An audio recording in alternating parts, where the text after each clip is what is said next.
a very good morning to you all. We have already read about the enzyme structure, the way how the enzyme catalyzes a reaction. Then we did proceed in the manner that we studied about the classification and nomenclature of enzymes. We studied a little about Gibbs free energy, difference in Gibbs free energy and activation energy.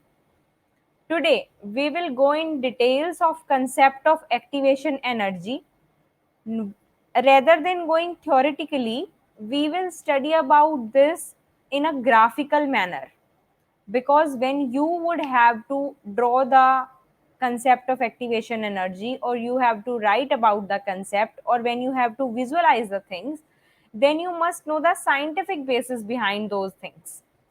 तो activation energy के लिए अगर आपको points लिखने हैं तो points तो आप 5 to 6 पॉइंट्स कुछ भी लिख देंगे, कभी भी लिख देंगे कि एंजाइम रेट ऑफ रिएक्शन को बढ़ाता है, एक्टिवेशन एनर्जी को कम करता है, और बहुत सारी लिविंग सिस्टम में नंबर ऑफ रिएक्शंस होते हैं जिनको एक्टिवेशन एनर्जी की ज़रूरत होती है. अगर किसी रिएक्शन की एक्सटर्नल सप्लाई ऑफ एनर्जी की हम बात करें किसी रिएक्शन को स्टार्ट करने की, तो उस एक्सटर्नल सप्लाई को हम एक्टिवेशन एनर्जी कहते हैं.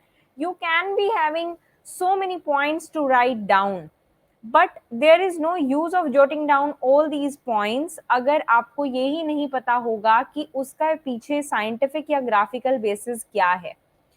तो उसकी बारे में हम डिटेल में आज पढ़ेंगे.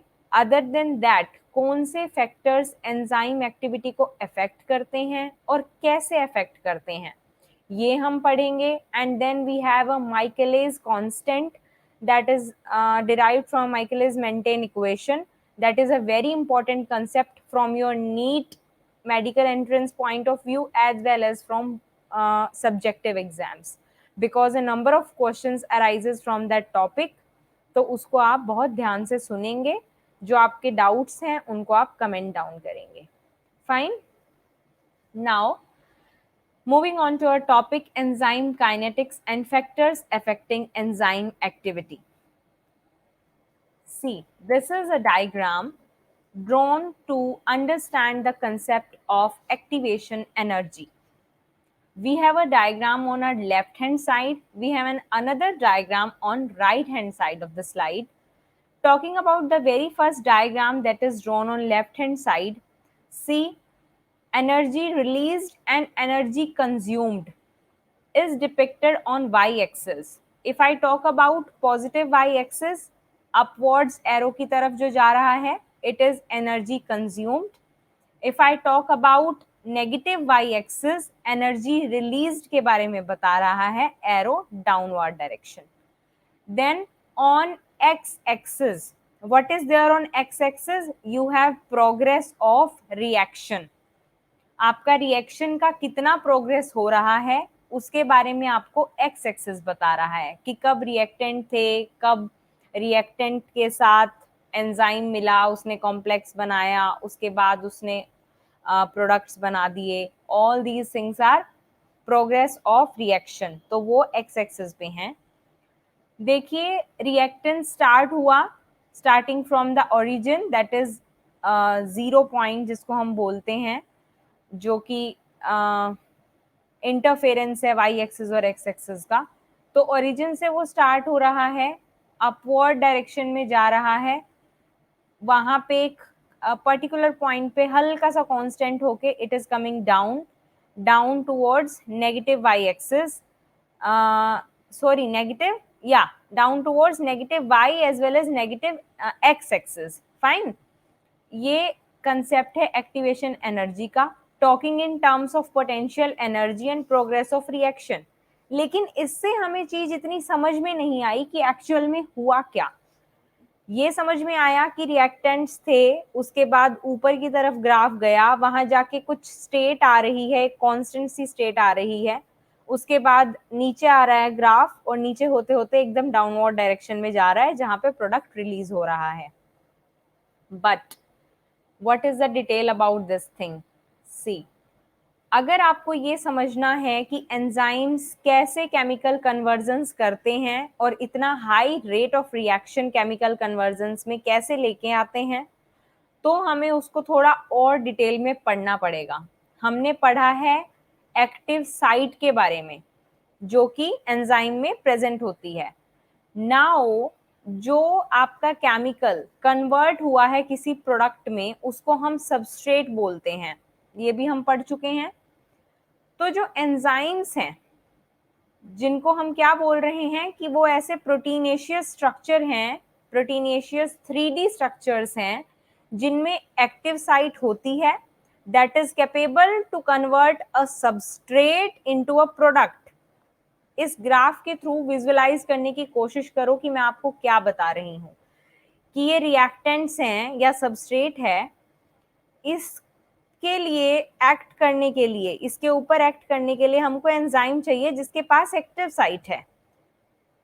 उस एंजाइम ने इसके ऊपर अपना इफेक्ट डाला रिएक्टेंट के ऊपर एंड क्या कर दिया, इस सबस्ट्रेट या रिएक्टेंट को प्रोडक्ट में चेंज कर दिया। फाइन। अब ये जो सबस्ट्रेट है ये एक्टिव साइट ऑफ एंजाइम से बाइंड कर जाएगा, क्या करेगा, डिफ्यूज करेगा towards the active site of enzyme और एक ऑब्लिगेटरी फॉर्मेशन हो जाएगी एंजाइम सबस्ट्रेट कॉम्प्लेक्स की। ये जो कॉम्प्लेक्स है ये थोड़े से टाइम, शॉर्ट टाइम के लिए रहता है, एक ट्रांजिएंट फिनोमिना होता है। और ये जो ट्रांजिएंट फिनोमिना की मैं बात कर रही हूँ कि रिएक्टेंट और एंजाइम या सबस्ट्रेट एंजाइम कॉम्प्लेक्स जो बनता है, that is known as transition state.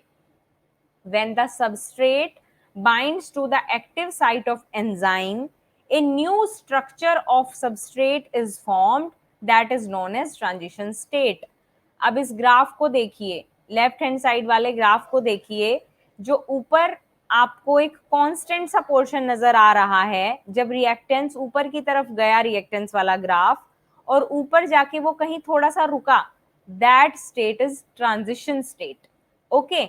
अगर इसी ग्राफ को मैं राइट हैंड साइड वाले ग्राफ में बात करूं, तो ये जो ब्लू वाला ग्राफ है विद एंजाइम, इसमें जो ऊपर ब्लू लाइन डली हुई है पैरेलल टू एक्स एक्सिस, यहाँ पे जो ये इंटरसेक्टिंग पॉइंट है जहां जस्ट ये लिखा हुआ है with enzyme, this portion is transition state.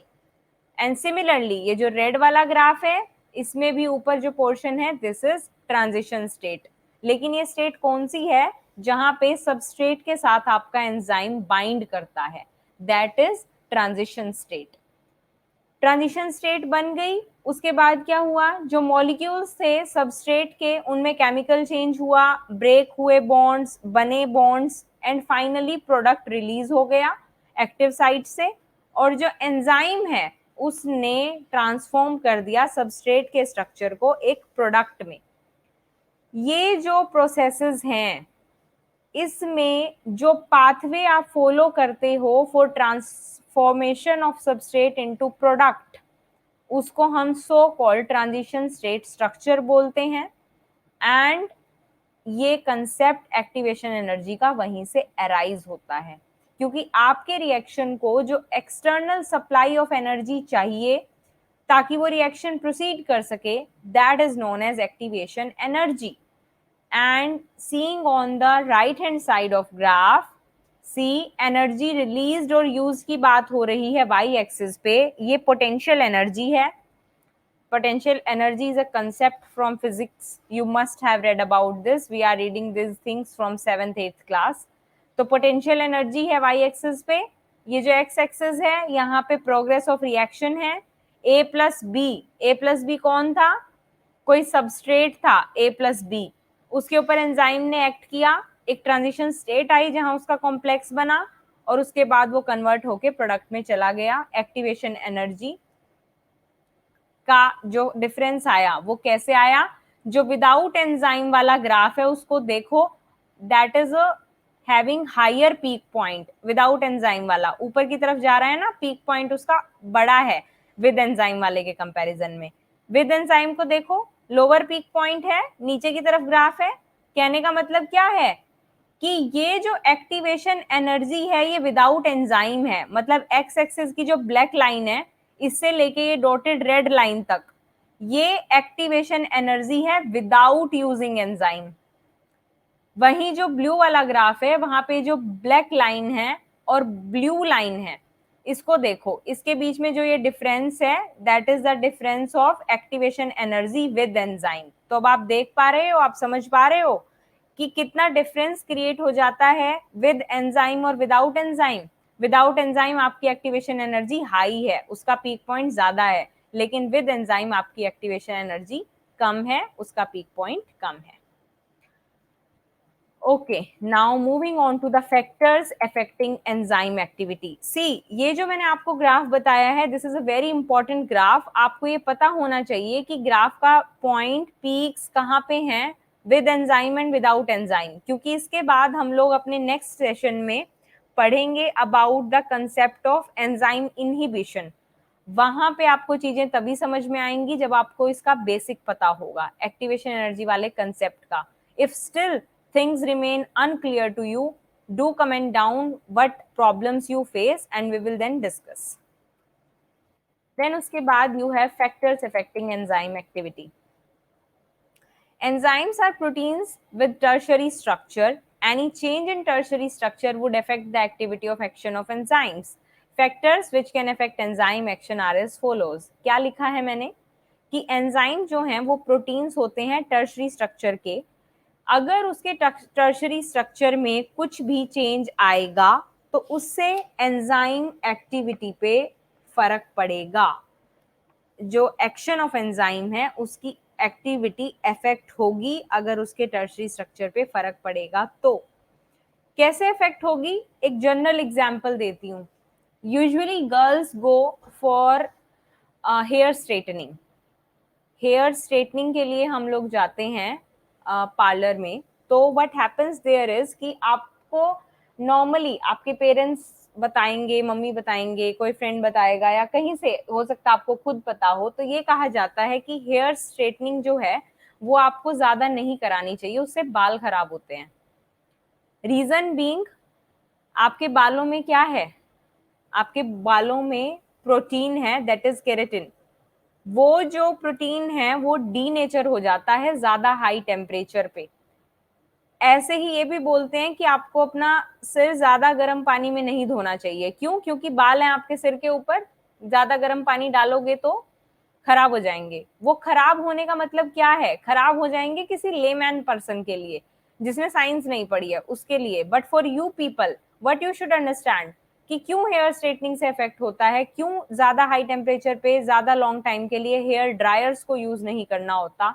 Y is it said कि आपको बहुत ज्यादा जो आर्टिफिशियल हेयर प्रोडक्ट्स होते हैं, different different type of shampoos, different different types of oils and mask, ये सब क्यों नहीं यूज करने होते? द रीजन बीइंग इज कि आपका जो प्रोटीन है या एंजाइम स्ट्रक्चर है वो इफेक्ट होता है due to temperature, due to pH.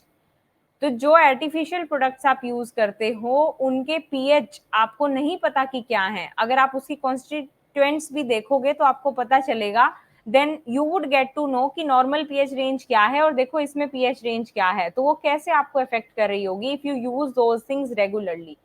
Similarly heat treatment ले रहे हो, जो आप ब्लोअर, हेयर ब्लोअर यूज करते हो, हेयर ड्रायर यूज करते हो, हेयर स्ट्रेटनर्स यूज करते हो, these things also affect your protein structure of hair. तो वो इसीलिए बोलते हैं कि खराब हो जाएंगे। ये मैंने इसलिए बताया कि आपको ये चीज याद रहे कि कैसे अफेक्ट करती हैं एंजाइम की एक्टिविटी को different factors, just like temperature and pH. अब हम इसका साइंटिफिक बेसिस पढ़ेंगे। सी कि टेम्परेचर कैसे इफेक्ट करता है। Enzymes generally function in narrow range of temperature. The temperature at which the enzyme shows its highest activity is known as optimum temperature. जो enzymes हैं वो एक नैरो रेंज ऑफ टेम्परेचर में वर्क करते हैं। मतलब ऐसा नहीं है कि कभी 20 डिग्री सेल्सियस, कभी 120 डिग्री सेल्सियस, कभी 125 डिग्री सेल्सियस, कभी 75 डिग्री सेल्सियस, कुछ भी टेम्परेचर चलता रहेगा और एंजाइम काम करते रहेंगे। No, it's not like that. एक particular narrow range of temperature होती है जिसके अंदर एंजाइम काम करेंगे, यूजुअली 70 डिग्री सेल्सियस तक।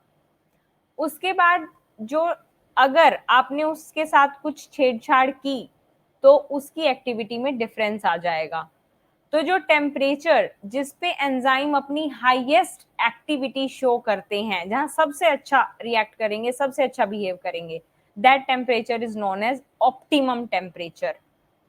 इस ऑप्टिमम टेम्परेचर से नीचे और इस ऑप्टिमम टेम्परेचर से ऊपर अगर आप एंजाइम को काम कराना चाहोगे तो उसकी एक्टिविटी डिक्लाइन कर जाएगी। इट इज नॉट लाइक कि सिर्फ और सिर्फ आप ऑप्टिमम टेम्परेचर से ज्यादा ही दे रहे हो तो ही दिक्कत होगी, नहीं, अगर ऑप्टिमम टेम्परेचर के बिलो या अबव दोनों ही रेंजेस में आपकी एंजाइम एक्टिविटी डिक्लाइन होती है, आपकी एंजाइम एक्टिविटी इफेक्ट होती है। कैसे इफेक्ट होती है? जो लो टेम्परेचर हैं, लो टेम्परेचर पे what happens is that low temperatures preserve the enzymes in A temporarily inactive state. अगर लो टेम्परेचर दे दिया, ऑप्टिमम से कम दे दिया, तो उससे एंजाइम आपके टेम्परेरली इनएक्टिव स्टेट में आ जाएंगे, और जब आप टेम्परेचर को दोबारा नॉर्मल करोगे तो फिर उनकी जो एक्टिविटी लॉस्ट हो गई थी, इनएक्टिव हो गई थी, वो रीगेन होगी। कहने का मतलब क्या है कि एंजाइम इनएक्टिव हो जाते हैं on the temperature given below optimum temperature. अगर कम टेम्परेचर दोगे तो व्हाट हैपेंस इज एंजाइम्स की इनएक्टिव स्टेट आ जाती है, और वो लॉस्ट एक्टिविटी कब रीगेन करेंगे, कब उनमें दोबारा आएगी, जब आप टेम्परेचर को दोबारा नॉर्मल कर दोगे। हायर टेम्परेचर पे क्या होता है? हायर टेम्परेचर पे जो मैंने आपको बताया कि डीनेचुरेशन हो जाती है, आपके प्रोटीन्स डीनेचर हो जाते हैं, टर्शरी स्ट्रक्चर उनका खराब हो जाता है। High temperature destroys the enzymes, causing the denaturation. At higher temperature, the kinetic activity of molecules in an enzyme becomes strong enough to break the weak hydrogen bonds that maintain the tertiary structure. Usually जो bonding होती है enzymes की, that is hydrogen bonding. तो अब वो hydrogen bonding जो है वो वीक है, उसको ब्रेक करने के लिए जो काइनेटिक एनर्जी है मॉलिक्यूल्स की, अगर वो ज्यादा हो गई तो वो आराम से बॉन्ड टूट जाएंगे। और हाइयर टेम्परेचर पे क्या होता है? रैंडम मॉलिक्यूल्स इधर उधर घूम रहे हैं, क्योंकि हाइयर टेम्परेचर पे क्या हो रहा है, काइनेटिक एक्टिविटी बढ़ रही है मॉलिक्यूल्स की। तो काइनेटिक एक्टिविटी बढ़ रही है तो वो स्ट्रॉन्ग बन जाते हैं, किस लिए? कि वीक हाइड्रोजन बॉन्ड जो प्रेजेंट हैं, जो आपके एंजाइम के टर्शरी स्ट्रक्चर को मेंटेन किए हुए हैं, उन वीक हाइड्रोजन बॉन्ड को वीक करने के लिए, ब्रेक करने के लिए हाई टेम्परेचर वर्क करेगा, जिससे क्या होगा, आपके एंजाइम की कैटालिटिक एक्टिविटी में लॉस हो जाएगा। This change, this loss of catalytic activity is known as denaturation of enzyme or protein. जब एक बार एंजाइम डीनेचर हो गया, then it remains inactive even if temperature is then brought down. खराब एक बार आपके बाल हो गए, प्रोटीन ने गलत असर कर दिया डीनेचर होके, तो आपके बाल हो ही गए फिर खराब, फिर कुछ भी करोगे वो ठीक नहीं होंगे। तो once the enzyme protein is denatured, it remains inactive even if the temperature is then brought down. जब टेम्परेचर कम था तब तो आपने उसकी इनएक्टिव चीज को एक्टिव में कन्वर्ट कर लिया, उसने दोबारा रीगेन कर लिया अपनी लॉस्ट एक्टिविटी, जैसे ही नॉर्मल किया टेम्परेचर को। लेकिन अगर आपने टेम्परेचर ज्यादा ले लिया और आपके एंजाइम डीनेचर कर गए, उसके बाद वो दोबारा इनएक्टिव स्टेट में ही रहेगा, एक्टिव स्टेट में नहीं आएगा, चाहे आप उसको ऑप्टिमम टेम्परेचर पे लेके आ जाओ। जैसे हम अगर डेली लाइफ की बात करें तो एग है, बालों का एग्जाम्पल तो मैंने आपको ऑलरेडी दिया, I have given an example of hair straightening and all. Other example is egg. Egg है, एग में आपको पता है कि there is protein as well as calcium, ठीक है। एग में क्या होता है? प्रोटीन भी होता है और कैल्शियम होता है, तो हम डेली लाइफ में उसको यूज कर रहे हैं। एंड उसको कैसे हम उबाल के, मतलब बॉईल करके भी एग खाते हैं, अदर देन दैट आप ऑमलेट बनाते हैं, ऑल दीज थिंग्स। लेकिन अल्टीमेटली करते क्या है? हीट कर रहे हैं उसको। अब एग में क्या प्रेजेंट होता है? प्रोटीन प्रेजेंट होता है, that is albumin. Albumin protein present है, एक तरीके से वो एंजाइम की तरह काम कर रहा है, reason being enzyme are proteinaceous in nature. अब आपने एग को बॉईल करने रख दिया, उसको एक ऐसा टेम्परेचर दिया जहां पे आपका एग बॉईल हो गया, ऊपर से शेल अलग आ गई, अंदर से वो खाने के लिए अलग हो गया। What happens then? क्या मैं उस एग को दोबारा उस कंडीशन में लेके आ सकती हूँ जो उसकी ओरिजिनल कंडीशन थी, अगर मैं उसको फ्रीज में रख दूं तो? फ्रीज में रखने का मतलब टेम्परेचर कम कर दूं तो? नो, नहीं ला सकती। जो अंडा उबल जाएगा वो उबल जाएगा, उसके बाद वो दोबारा उस स्टेट में नहीं आ सकता जो उसकी ओरिजिनल स्टेट थी। यही बात मैंने आपको यहाँ समझाने की कोशिश करी कि अगर loss of catalytic activity due to high temperature हो गया एंजाइम में, तो दोबारा वो उस कंडीशन में नहीं आएगा जो उसकी ओरिजिनल कंडीशन थी, इनएक्टिव स्टेट में ही रहेगा, वो दोबारा फिर एक्टिव नहीं हो सकता। ये आपको ग्राफ दिखाया गया है एंजाइम एक्टिविटी का विद रिस्पेक्ट टू टेम्परेचर, कि आपने एक बार टेम्परेचर बढ़ाया, आपकी एंजाइम एक्टिविटी बढ़ेगी बढ़ेगी, ऊपर जो स्टेट आई है एक constant C, that state is optimum temperature, वहां पे सबसे बढ़िया एंजाइम एक्टिविटी होगी, हाईएस्ट एंजाइम एक्टिविटी जहां पे है, दिस पीक पॉइंट। लेकिन उसके बाद दोबारा इट विल कम डाउन। उसके बाद अगर आप टेम्परेचर आपने बढ़ाया, कम किया, जो भी किया, तो उसकी एक्टिविटी कम हो जाएगी। This is the effect of change in temperature on enzyme activity. Fine. Now we have second factor, that is effect of pH. What is the effect of pH? pH हम क्या बोल सकते हैं pH को? और एक तरीके से hydrogen ion concentration is pH। उसका इफेक्ट कैसे आ रहा है? Let's see. हर एंजाइम का एक ऑप्टिमम पीएच होता है जहां पे वो एंजाइम मोस्ट इफेक्टिव बिहेव करता है। अगर उस पीएच में कुछ राइज या फॉल हुआ, कम या ज्यादा हुआ, तो उससे एंजाइम की एक्टिविटी में रिडक्शन हो जाएगी, कम हो जाएगी एंजाइम एक्टिविटी। कुछ एंजाइम्स ऐसे होते हैं जो बेस्ट एसिडिक मीडियम में बिहेव करते हैं, तो अगर उनको आपने बेसिक कंडीशन दे दी तो उनकी एक्टिविटी कम हो जाएगी। कुछ एंजाइम ऐसे होते हैं जो एल्कलाइन मीडियम या बेसिक मीडियम में काम अच्छा करते हैं, तो उनको अगर आपने एसिडिक कंडीशन दे दी तो वहां पे उनका लॉस हो जाएगा एक्टिविटी का। तो कहने का मतलब क्या है? जस्ट लाइक ऑप्टिमम टेम्परेचर, एक ऑप्टिमम पीएच होता है जहां पे एंजाइम का एक्शन मैक्सिमम होता है। And similar graph of temperature जैसे आया था वैसे ही इसका ग्राफ आएगा। एक ऑप्टिमम रेंज होगी on the highest peak point जहां पे एंजाइम एक्टिविटी सबसे ज्यादा है, अदरवाइज वो कम रहेगी। एक बार कम होके बढ़ेगी, ऑप्टिमम को अटेन करेगी, उसके बाद दोबारा कम हो जाएगी। Then you have effect of substrate concentration, very important concept. Increase in substrate concentration increases the velocity of enzymatic reaction.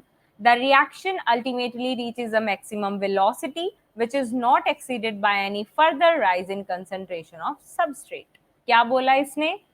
कि सबस्ट्रेट कंसंट्रेशन इंक्रीज करने के बाद एंजाइमेटिक रिएक्शन की वेलोसिटी बढ़ती है और फिर वो एक मैक्सिमम वेलोसिटी को रिएक्शन अटेन करता है जो कि फर्दर एक्सीड नहीं होगा by any further rise in concentration of substrate. कहने का मतलब ये है कि आपने सबस्ट्रेट्स की कंसंट्रेशन को बढ़ा दिया। ओके, उस सबस्ट्रेट की कंसंट्रेशन को बढ़ाने से क्या हुआ कि मेरे एंजाइमेटिक रिएक्शन की वेलोसिटी भी बढ़ गई। उसके बाद बढ़ते बढ़ते उसने एक स्टेज अचीव कर ली मैक्सिमम वेलोसिटी की। उसके बाद आप कितना भी सबस्ट्रेट का कंसंट्रेशन बढ़ा लो, वो और ज्यादा बढ़ेगी नहीं वेलोसिटी, वो एक मैक्सिमम वेलोसिटी की स्टेज को अचीव करके वहीं पे रुक जाएगी। फाइन। कैसे? इस ग्राफ के थ्रू हम देखेंगे। और क्यों हो रहा है ऐसा? Because at this stage enzyme molecules become fully saturated. क्यों हुआ ऐसा? हमने बताया था कि एंजाइम के पास एक्टिव साइट होती है जहां पे सबस्ट्रेट मॉलिक्यूल्स बाइंड करते हैं। अब अगर आपने इतना ज्यादा उसको बढ़ा दिया और उसने अल्टीमेटली मैक्सिमम वेलोसिटी अटेन कर ली, तो इसका मतलब ये है कि जो आपके एंजाइम मॉलिक्यूल्स हैं वो कंप्लीटली सैचुरेट हो गए, और ज्यादा नहीं उनके अंदर कुछ हो सकता है, ऐड नहीं कर सकते उसमें। और सैचुरेशन मतलब कि भाई बस इसके अलावा कुछ नहीं। मैं बोलती हूँ पढ़ते पढ़ते, यार अब तो मैं सैचुरेट होगी, मेरा दिमाग सैचुरेट हो गया, कहने का मतलब और कुछ नहीं घुसेगा मेरे दिमाग में। मेरी वो स्टेज आ गई है अब कि बस आज के लिए बहुत हुआ, इसके अलावा मैं कुछ भी पढ़ूंगी वो मेरे दिमाग में नहीं घुसेगा और कुछ एड ऑन नहीं हो पाएगा। That is fully saturated stage. तो एंजाइम मॉलिक्यूल्स फुली सैचुरेट हो जाते हैं इस स्टेज पे जब मैक्सिमम वेलोसिटी अटेन कर लेते हैं, और कोई एक्टिव साइट उनके पास नहीं बचती कि वो और सबस्ट्रेट मॉलिक्यूल को बाइंड कर सकें। तो सबस्ट्रेट को आप कितना भी बढ़ा लो, उसके बाद एंजाइम एक्टिविटी पे या मैक्सिमम वेलोसिटी पे और कोई असर नहीं पड़ेगा। See the graph. This graph might be little blur to you क्योंकि ये these are my notes of from a PDF and I have taken these into slide. So इसीलिए थोड़ा blur है, but I am trying to make you understand. This graph is telling you about effect of change in concentration of substrate on enzyme activity. Substrate की concentration में change से enzyme activity पे क्या असर आता है उसके बारे में एक ग्राफ है. दिस ग्राफ जो सबसे ऊपर ग्राफ है, ग्राफ का पॉइंट है, दैट इज वी मैक्स. ठीक है, वी मैक्स ग्राफ है, का पॉइंट है सबसे टॉप पे. कहने का मतलब है वो है मैक्सिमम वेलोसिटी जिसकी मैंने बात की थी कि अटेन करेंगे जब सबस्ट्रेट की कंसंट्रेशन को आप बढ़ाते रहोगे. Then you have this V max by 2, बीच में एक पॉइंट है, this is V max by 2. And इसको कनेक्ट करते हुए नीचे अगर एक्स एक्सिस पे बात करूं तो एक्स एक्सिस पे मैंने सबस्ट्रेट का कंसंट्रेशन लिया है और वाई एक्सिस पे मैंने वेलोसिटी ली है. तो वहां पे जो एक पॉइंट आ रहा है वी मैक्स बाय 2 के कोरस्पॉन्डिंग जो पॉइंट सबस्ट्रेट वाली एक्स एक्सिस की लाइन पे है, दैट पॉइंट इज के एम. इसको हम बोलते हैं माइकलिस कांस्टेंट. ये ग्राफ आपको बेटर तब समझ में आएगा जब मैं नेक्स्ट कंसेप्ट बताऊंगी. पहले हम वहां चलते हैं फिर दोबारा इस ग्राफ पे आएंगे. Michaelis constant is a mathematical derivation or constant which indicates the substrate concentration at which the chemical reaction catalyzed by an enzyme attains half its maximum velocity. Or we can say that concentration of substrate at which half the maximum velocity of enzyme reaction is attained is Michaelis constant. समझ पाए क्या बोला? मैंने आपको कहा था कि एक मैक्सिमम वेलोसिटी होने के बाद आगे और वेलोसिटी नहीं बढ़ेगी, तो उसकी जो मैक्सिमम वेलोसिटी है वी मैक्स वो ग्राफ में दिखाई गई है ऊपर सबसे टॉप मोस्ट पॉइंट पे. कब? जब आपने कंसंट्रेशन ऑफ सबस्ट्रेट को सबसे ज्यादा कर दिया. इस वी मैक्स की हाफ मतलब वी मैक्स बाय 2 जो वेलोसिटी है, उस वेलोसिटी पे सबस्ट्रेट की जो कंसंट्रेशन होगी that is known as K M. देखो यही लिखा है यहाँ पे कि जब केमिकल रिएक्शन का आप कैटालिसिस कराएंगे एंजाइम से तो आपकी जो सबस्ट्रेट कंसंट्रेशन आएगी हाफ ऑफ मैक्सिमम वेलोसिटी पे, that concentration is known as K M Michaelis constant. K subscript M वो सबस्ट्रेट की कंसंट्रेशन जिस पे आपका enzyme reaction half of maximum velocity attain कर लेता है, that is known as K M. इसके अलावा मैंने यहाँ पे आपको एक हाईलाइटेड पॉइंट बताया है आइसोजाइम्स. आइसोजाइम क्वेश्चन आता है, व्हाट आर आइसोजाइम्स? आइसोजाइम्स क्या होती हैं? मल्टीपल मॉलिक्यूलर फॉर्म्स होती हैं एंजाइम की occurring in a same organism and having similar substrate activity. मैं हूं, मेरे अंदर कोई multiple molecular form of enzyme work कर रही हैं मतलब सेम ऑर्गेनिज्म में, और उनकी जो सबस्ट्रेट एक्टिविटी है वो भी सिमिलर है, उसको बोलते हैं आइसोजाइम्स. Over 100 enzymes are known to have isozymes. 100 से ज्यादा ऐसे एंजाइम्स हैं जिनके आइसोजाइम होते हैं. फॉर एग्जाम्पल व्हीट एंडोस्पर्म में एक एंजाइम होता है अल्फा एमाइलेज, उसके 16 आइसोजाइम्स होते हैं. लैक्टिक एसिड डिहाइड्रोजिनेज एक एंजाइम है, उसके 5 आइसोजाइम होते हैं. इसके बारे में मैंने आपको पहले भी बताया था प्रीवियस क्लास में. LDH की हमने बात की थी, उसके 5 आइसोजाइम होते हैं. LDH1, LDH2, 3, 4 एंड 5 जो डिफरेंट बॉडी पार्ट्स में प्रेजेंट होते हैं, कोई हार्ट में, कोई किडनी में, कोई लीवर में, कोई लंग्स में, ऐसे. और then we have an enzyme name as alcohol dehydrogenase. Alcohol dehydrogenase कौन था इसका कोफैक्टर? इसका कोफैक्टर था जिंक, Zn2 पॉजिटिव. ये भी हमने पीछे डिस्कस किया था. तो अल्कोहल डिहाइड्रोजिनेज के कितने आइसोजाइम है? 4 आइसोजाइम होते हैं. ये एक हाईलाइटेड पॉइंट था टू रिमेंबर. लेकिन हम कहाँ थे? हम केएम पे थे. केएम आई होप आप लोगों को समझ में आया कि ये जो ग्राफ है इसमें वी मैक्स का कंसेप्ट यहाँ पे ऑलरेडी रिटन है इन पॉइंट्स में. अब उस वी मैक्स की जो half of V max velocity है, वी मैक्स बाय 2, वहां पे जो सबस्ट्रेट की कंसंट्रेशन होती है that is known as K M value. अब इस ग्राफ में देखो, this graph is not blur, effect of change in concentration of substrate on enzyme activity।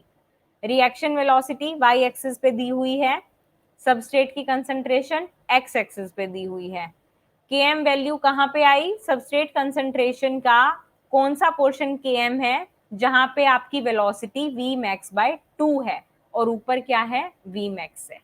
ठीक है, अब आप समझ पा रहे हैं। इसी ग्राफ को हम लोग लीनियर ग्राफ में भी कन्वर्ट कर सकते हैं। अगर लाइन वीवर बर्क प्लॉट की मैं बात करूं, वो अभी that is not in your syllabus, that is little high level, तो उसके बारे में मैं आपको अभी ज़्यादा नहीं बताऊंगी। लेकिन अभी के लिए ये है कि आपको ये चीज़ याद रखनी है कि आपका ग्राफ इसका कैसे आ रहा है और ग्राफ के पॉइंट आपको क्या क्या डिनोट कर रहे हैं। पर लाइन वीवर बर्क प्लॉट एक प्लॉट होता है जिसके थ्रू अगर मैं इक्वेशन जो बनती है वी मैक्स सबस्ट्रेट और के एम के बीच के रिलेशन की, उस इक्वेशन को अगर मैं इन्वर्स कर दूं तो वहां से लाइन वीवर बर्क प्लॉट बनता है और इस ही ग्राफ को हम स्ट्रेट लाइन में कन्वर्ट कर सकते हैं। उसके बारे में आप लोग आगे पढ़ेंगे। अभी अगर वैसे we can have extra class, extra video over that thing, let me know if you want to know, but for syllabus point of view for class 11th 12th and NEET exams you don't need to learn those things, but when I will be making a video for people of CSIR NET or BSc MSc then I will mention it, वहां से आप देख सकते हैं। मैंने बात की KM की, अब केएम आ गया, ये ग्राफ एंड ऑल से सब समझ में आ गया, लेकिन अगर इसको थ्योरेटिकली आपको कोई डिराइव करने को बोलते तो, जो कि सब्जेक्टिव एग्जाम्स में आपको बोलते हैं, तो देखो हम इसको कैसे डिराइव करते हैं और शायद यहाँ से आपको और बेटर समझ में आएगा। जब हम डेरिवेशन की बात करते हैं तो हम मान के चलते हैं कि स्टेडी स्टेट चल रही है। स्टेडी स्टेट के बारे में आप लोग जानते हैं, इक्विलिब्रियम वाली कंडीशन में जो स्टेडी स्टेट होता है, स्टेडी स्टेट इंक्लूड करके चलते हैं, ऐसी सिचुएशन इंक्लूड करके चलते हैं जहां पे जितने भी स्टेट वेरिएबल्स की मैं बात करूंगी वो सारे कांस्टेंट हैं, चाहे कोई भी प्रोसेस चल रहा है लेकिन कांस्टेंट वेरिएबल्स हमारे पास हैं। तो मैंने बात की स्टेडी स्टेट की। It includes the steady state assumption introduced by Briggs and Haldane। Briggs and Haldane दो साइंटिस्ट थे, उन्होंने steady state assumption की बात करी, उसी को हम लेके चल रहे हैं इक्वेशन डिराइव करने के लिए।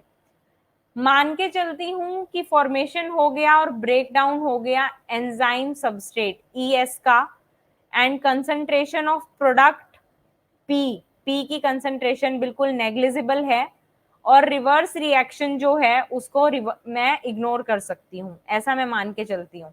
इक्वेशन नंबर 1 देखिए, enzyme plus substrate gets converted into enzyme substrate complex in presence of K1, that is constant, K1 is constant.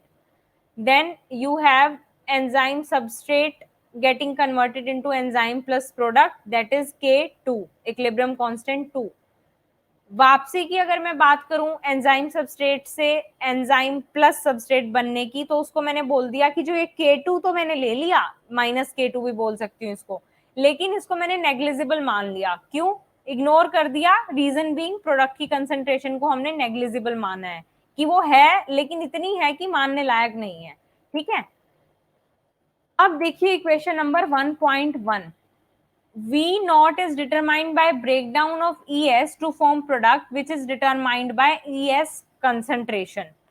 V naught velocity है, उसकी अगर मैं बात करूं तो उसको मैं K2 and concentration of ES की फॉर्म में लिख सकती हूं। V naught can be written as K2 with concentration of enzyme substrate complex। V naught ले लिया उसको हमने, फाइन।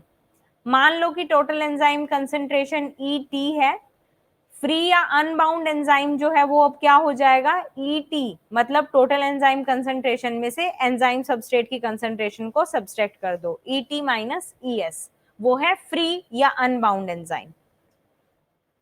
अब क्योंकि मैंने ऐसा माना है कि जो एंजाइम की टोटल कंसंट्रेशन है उसके कंपैरिजन में सबस्ट्रेट की कंसंट्रेशन ज्यादा है, तो जो amount of substrate bound by the enzyme है एट गिवन टाइम वो नेग्लिजिबल होगा with respect to total substrate concentration. तो रेट ऑफ ईएस फॉर्मेशन क्या आ जाएगा, K1 into E T minus E S, जो हमने यहां से लिया था इक्वेशन, ये जो नीचे फ्री और अनबाउंड एंजाइम की बात हुई थी वहां से लिया था। रेट ऑफ ईएस फॉर्मेशन क्या है, K1 into E T minus E S into substrate का कंसंट्रेशन, इक्वेशन 1.2। सिमिलरली ईएस के ब्रेकडाउन की अगर मैं बात करूं तो वो क्या है, K minus 1 ES plus K2 into enzyme substrate की कंसंट्रेशन। अब एंज्यूम कर लो कि rate of formation of enzyme substrate is equal to rate of its breakdown है, दैट इज स्टेडी स्टेट एंजप्शन।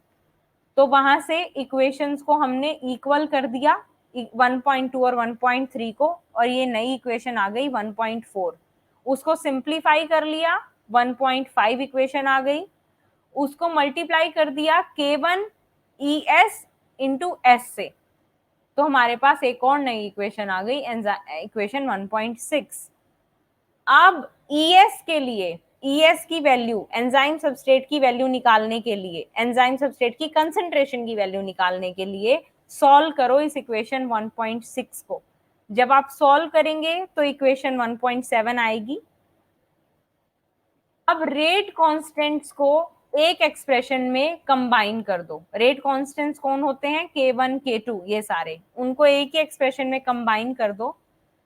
अब ये जो टर्म आई K2 plus K minus 1 divide by K1, this is Michaelis constant Km। इसको जब इस इक्वेशन 1.8 में मैं लिखूंगी और सिंप्लीफाई करूंगी तो मेरे पास इक्वेशन 1.9 आएगी, और V नॉट की टर्म्स में या V नॉट को ES की टर्म्स में जब मैं सब्स्टिट्यूट करूंगी इक्वेशन 1.9 में, then we have another equation V naught equals to K2 ET into substrate concentration divide by Km plus substrate. And यहां से इसको हम अगर ये मान लें कि एंजाइम जब सैचुरेट हो गया तो एंजाइम सबस्ट्रेट की कंसंट्रेशन टोटल एंजाइम कंसंट्रेशन के बराबर थी और V मैक्स वहां आ गई थी। V मैक्स को मैं K2 इंटू ई टी लिख सकती हूँ, इसको सब्सटीट्यूट करके I will get the equation V naught is equal to V max plus substrate divide by Km plus substrate. This is Michaelis-Menten equation or rate equation for a substrate enzyme catalyzed reaction. And for your simplification, I have drawn this diagram. Km देखो, half of V max देखो, V naught यहाँ इस graph के through क्या है जो हमने equation में यूज करी वो देखो, और V naught V max कहाँ पे है ये देखो।